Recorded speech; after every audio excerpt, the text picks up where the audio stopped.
ನಮ್ಮ ಮನೆ ನಮ್ಮ ವಾಸ್ತು, ನಮ್ಮ ಜಮೀನು ನಮ್ಮ ವಾಸ್ತು. ಈ ಭೂಮಿಯಲ್ಲಿ ನೀರಿನ ಪರೀಕ್ಷೆ ಮಾಡ್ತಾ ಇದ್ದೀವಿ ನಾವು. ಅದಾದ್ಮ್ಯಾಗ ಈ ಭೂಮಿಯಲ್ಲಿ ವಾಸ್ತು ಪ್ರಕಾರ ನಾವು ಇದನ್ನ ಒಂದು ಪ್ರಯೋಗ ಮಾಡತ್ತಾರ ಇವರು ಮನಿ ಈ ಜಮೀನಿನ ಮಾಲಕರು ಇವರು. ಅದಕ್ಕೆ ಭೂಮಿ ಇವರಿಗೆ ಮುಂದೆ ಇದರ ಈ ಭೂಮಿಯನ್ನು ಒಳ್ಳೇದಾಗ್ತದೆ ಇಲ್ಲೋ ಇದರಿಂದ ನಾವು ಪ್ರಯೋಗದಿಂದ ಗೊತ್ತಾಗುತ್ತದೆ. ಯಾಕಂದ್ರೆ ಇಲ್ಲಿ ನಾವು ಏನು ಕೊಟ್ಟಿರ್ತೀವಿ ಅದು ಒಂದು 40 ದಿವಸ ಇರ್ತೀವಿ. 8 ದಿನದಾಗ ಅವ್ರಿಗೆ ಏನಾದ್ರು ಪ್ರಾಬ್ಲಮ್ ಆಗಬೇಕಾದ್ರೆ ತೆಗೆದ ಅವರು ಹೊಳೆಯಲ್ಲಿ ಬಿಡಬೇಕು. 40 ದಿವಸ ಏನು ಏನು ಪ್ರಾಬ್ಲಮ್ ಆಗಲಿಕ್ಕೆ ಅಡ್ಡಿ 40 ದಿವಸ ಆದ್ಮ್ಯಾಗ ಆದ್ರೂ ಅದನ್ನ ತೆಗೆದ ಹೊಳಿಗೆ ಬಿಡಬೇಕು. ದಿನಾಂಕ 16/8/2026 ಜಮಖಂಡಿ ತಾಲೂಕಿನ ತುಂಗಳ ಗ್ರಾಮದ ಶ್ರೀಮತಿ ಗೀತಾ ಅಪ್ಪಾಸಾಬ್ ತಿಮ್ಮಾಪುರ್ ಅವರ ಹೊಲದ ಹಾಗೂ ಹೊಲದಲ್ಲಿಯ ಮನೆಯ ವಾಸ್ತುವನ್ನ ವಾಸ್ತು ತಜ್ಞ ಮಾಜಿ ಅಧ್ಯಕ್ಷರಾದ ಶ್ರೀಮತಿ ಆಶಾ ಪ್ರಶಾಂತರಾವ್ ಐಹೊಳೆ ಮತ್ತು ಡಾಕ್ಟರ್ ಎನ್ ಪ್ರಶಾಂತರಾವ್ ಆಸ್ಟ್ರೋವಾಲಾ ಬೆಳಗಾವಿ ಇವರು ಹೊಲಕ್ಕೆ ಭೇಟಿ ಕೊಟ್ಟು ಎಲ್ಲ ರೀತಿ ವೇದಿಕೆಯ ವಾಸ್ತು ತಿಳಿಸಿಕೊಟ್ಟು ಎಲ್ಲ ತರಹದ ಉಪಾಯಗಳನ್ನು ಮಾಡಿ ತಿಳಿ ಹೇಳಿದರು. ಪಂಚಭೂತಗಳಾದ ಅಗ್ನಿ, ಆಕಾಶ, ವಾಯು, ಭೂಮಿ, ಜಲತತ್ವಗಳನ್ನು ನಮ್ಮ ಜೀವನದಲ್ಲಿ ಹೇಗೆ ಉಪಯೋಗಿಸಬೇಕು ಮತ್ತು ಮನೆಯ ಹೊಲದ ಎಲ್ಲ ದಿಕ್ಕಿನಲ್ಲಿಯೂ ಯಾವ ದಿಕ್ಕಿನಲ್ಲಿ ಏನೇನು ಇರಬೇಕು ಎಂಬುದನ್ನು ತಿಳಿ ಹೇಳಿದರು. ಹೊಲದ ಉದ್ದ ಅಗಲ ಅಳೆದು ಹೊಲದ ಮಧ್ಯಭಾಗ ಅಂದರೆ ಬ್ರಹ್ಮಸ್ಥಾನದಲ್ಲಿ ವಿಧಿವಿಧಾನಗಳಿಂದ ಎಲ್ಲ ತರಹದ ಉಪಾಯಗಳನ್ನು ಮಾಡಲಾಯಿತು. ಹೊಲದ ಮಾಲೀಕರ ಲಗ್ನ ಕುಂಡಲಿಯನ್ನು ತೆಗೆದು ಅವರಿಗೆ ಮತ್ತು ಹೊಲದ ವಾಸ್ತು ನೋಡಿ ಅವರಿಗೆ ಬರುವ ಅನೇಕ ಉಪಾಯಗಳನ್ನು ಹೇಳಲಾಯಿತು. ಹೊಲದ 4 ದಿಕ್ಕು, 8 ದಿಕ್ಕು, 16 ದಿಕ್ಕು, 32 ದಿಕ್ಕುಗಳ ಮಹತ್ವವನ್ನು ತಿಳಿ ಹೇಳಿದರು. ಅವರಿಗೆ ಒಂದು ವಾಸ್ತು ಹೇಳಾಕ ಈ ಜಾಗದಲ್ಲಿ ಬಂದೀವಿ.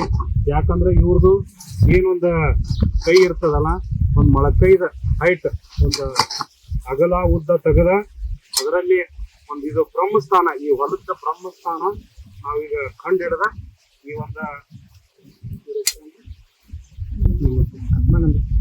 ಆತ್ಮಾನಂದ ಅವರು ಈಗೆಲ್ಲ ಕೆಲಸ ಮಾಡಾಕತ್ತಾರ. ಈಗ ಇದ ಮುಗಿದ ಮ್ಯಾಗ ನಾವು ರಿಚುವಲ್ಸ್ ಮಾಡ್ತೀವಿ. ಇವತ್ತು ನಾವು ಜಮಖಂಡಿ ತಾಲೂಕಿನ ಯೋಗಳ ಗ್ರಾಮದಲ್ಲಿ ಇದ್ದೀವಿ. ಇವರು ಗೀತಾ ಅಪ್ಪಾಸಾಬ್ ತಿಮ್ಮಾಪುರ್ ಅವರ 4 ಎಕರೆ ಹೊಲದಲ್ಲಿ ಇದ್ದೀವಿ. ಈ ಅಪ್ಪನವರಿಗೆ ಒಂದು 20 ವರ್ಷದಿಂದ ಸ್ವಲ್ಪ ಹೆಲ್ತ್ ಪ್ರಾಬ್ಲಮ್ ಇತ್ತು. ಅದಕ್ಕಾಗಿ ನಾವು ಈಗ 4 ಎಕರೆ ಎಲ್ಲ ಅಳೆದಿದ್ದೀವಿ. ಹಿಂಗ 1200 ಫೂಟ್ ಇದೆ, ಹಿಂಗ 175 ಫೂಟ್ ಇದೆ. ಅಗಲ ಉದ್ದ 1200 ಫೂಟ್ ಇದೆ. ಒಂದು ಬ್ರಹ್ಮಸ್ಥಾನವನ್ನು ತೆಗೆದು ಈ ಒಂದು ಎಲ್ಲ ರಿಚುವಲ್ಸ್ ಈಗ ಮಾಡ್ತಾ ಇದ್ದೀವಿ. ಈಗ ಬೆಳಗಾವ್ ಮಾಜಿ ಜಿಲ್ಲಾ ಪಂಚಾಯತ್ ಅಧ್ಯಕ್ಷರಾದಂಥ ಆಶಾ ಪ್ರಶಾಂತರಾವ್ ಐಹೊಳೆ ಅವರು ಈ ಒಂದು ಬೆಳಗಾವಿ ಜಿಲ್ಲೆಯಲ್ಲಿ ಸಾಕಷ್ಟು ಹೆಸರು ಮಾಡಿದ್ದಾರೆ. ಅವರು ಈಗಾಗಲೇ 1000ಕ್ಕಿಂತ ಹೆಚ್ಚು ಜನರಿಗೆ ವಾಸ್ತು ಹೇಳಿಕೊಟ್ಟಿದ್ದಾರೆ. ಎಲ್ಲರೂ ತಮ್ಮ ತಮ್ಮ ವಾಸ್ತು ತೆಗೆದುಕೊಂಡು ಅದನ್ನ ಅವರ ಲಾಭ ತಗೊಂಡಿದ್ದಾರೆ. ಇಲ್ಲಿ ಈ ಒಂದು ಗೀತಾ ಅಪ್ಪಾಸಾಬ್ ತಿಮ್ಮಾಪುರ್ ಅವರು ದೇವುಳ ಗ್ರಾಮದವರು ಇಲ್ಲೊಂದು ಕರೆದ ಅತಿ ಸಿಂಪಲ್ ರಿಚುವಲ್ಸ್ ಅದಾವ. ವೇದಿಕ್ ವಾಸ್ತು ಅವರಿಗೊಂದು ರೆಮಿಡೀಸ್ ಕೊಟ್ಟ ಏನು ಸಮಸ್ಯೆ ಐತಿ ಈ ಒಂದು ವಾಸ್ತು ಹೇಳಬಹುದು. ಈ ಒಂದು ಹೊಲ ಮನೆ ವಾಸ್ತು ಮಾಡುವಾಗ ಸದಾಶಿವ ತಿಮ್ಮಾಪುರ್, ಅಪ್ಪಾಸಾಬ್ ತಿಮ್ಮಾಪುರ್, ಆತ್ಮಾನಂದ, ಮಾರುತಿ ಸಂಗಮ್, ಸಮೀರ್ ನದಾಫ್ ಹಾಗೂ ಹಿತೈಷಿಗಳು ಉಪಸ್ಥಿತರಿದ್ದರು. ಬ್ಯೂರೋ ರಿಪೋರ್ಟ್, ಮಾರುತಿ ಸಂಗಮ್, ಭಾರತ ವೈಭವ ನ್ಯೂಸ್, ಅಥಣಿ.